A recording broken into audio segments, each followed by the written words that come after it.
Welcome to this lesson on file I/O and writing. So if you haven't viewed the video on file I/O reading, I would suggest you do that first before you jump into this one. Now writing is a lot like reading. We're going to start with our giant stack of papers like we did before, and we're going to select a file from them or a piece of paper from them. In this case, let's use animals again. We'll find that piece of paper and we'll take it out. Now, unlike with reading though, we're not going to be taking it and reading whatever is written on the paper. In fact, maybe this is a blank piece of paper. If so, we are going to write on it character by character, word by word, or line by line, just like we did for reading. Now, the important thing to remember also is that if this file does not exist, we will have to create the file, or in other words, if there is no paper on animals, we'll have to start a new one by grabbing a new piece of paper and doing these same steps. Now, this also means that we're going to need different things besides our readers. Instead, we're going to be using a file writer, a buffered writer, and a print writer, which we'll get into when we look at the code. Okay, so let's take a look at writing to a file now in our code in Java. So just like we did with the reading, we're going to start by importing java.io.*. This is because we are going to need to import all of the different writers that we are going to be using. Unlike with the reader, I am not going to import java.util.scanner. This is because I am not going to be using a scanner since that is only for reading. Now, just like in the section where we did with reading, we are going to do many of the same steps. First, we are going to add the throws IO exception to our main statement. Then we are going to create a writer, in this case a file writer, which I am going to name FW, and I'm going to assign it the value of null, just like we did with our readers. We are then going to use our try section of our try catch, and we are going to create a new file writer inside of it. Once again, inside of the brackets for the file writer, we are going to add the file name. If the file does not exist, it will create the file on its own. If it does exist, it will instead open up the file for the purpose of writing. Next, I'm going to write fw.write, and I'm going to put hello. This will write hello directly into the file in real time. This means without even closing the file, hello will have already been added to it. Next, we're going to add our catch, just like we did with our reading for IO exception. In this case, I'm just going to put exception E. This means it will catch all possible exceptions, not just IO exceptions. Then I'm going to output the E so that I know which exception I caught. I could have also just made this IO exception just like I did with the reading. We're then going to add our finally, check if the file writer exists, and then close it. The other reason to check if the file reader does not equal null is because of the fact that if something goes wrong in our code early on, we want to make sure we can close the file writer.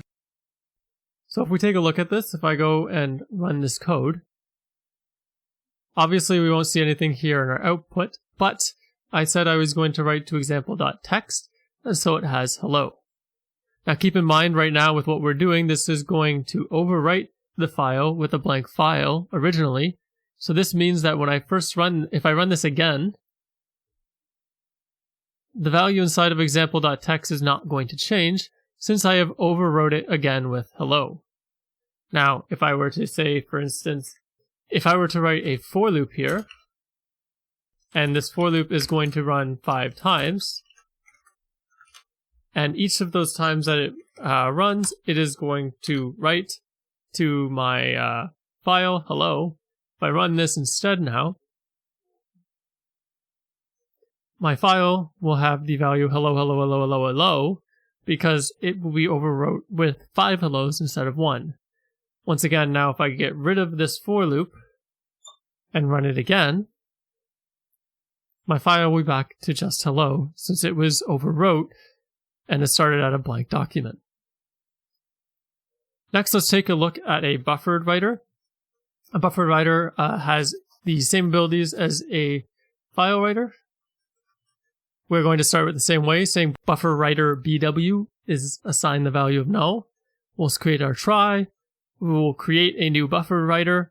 Once again, just like we did with the buffer reader, we need to put a file writer inside of it. We're going to put the name of our new text file, example2.txt, and then I'm going to write true inside the file writer. I could have done this with my original file writer as well, but by adding this true boolean, what will happen is I will append instead of overwrite the file. So whatever was in the file will still be there afterwards, however I will be adding to it with whatever I write. In this case, I'm going to put bufferreader.write, and this is going to write into a buffer, which when I close the document will be written into the file.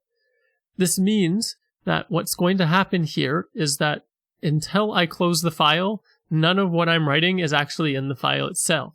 It is instead in the buffered writer. This is important to understand because this means that if I'm doing lots and lots and lots of writing, for instance, let's say I have like 500 different writes, instead of having to open up the file, write to it, close the file, etc., and write over and over and over and over and over again, which is very, very wasteful, what I will instead do is be writing to the buffer, which will wait until the very end and do a single write to the file when I go to close it. The rest of the steps inside of our buffered writer will be the same.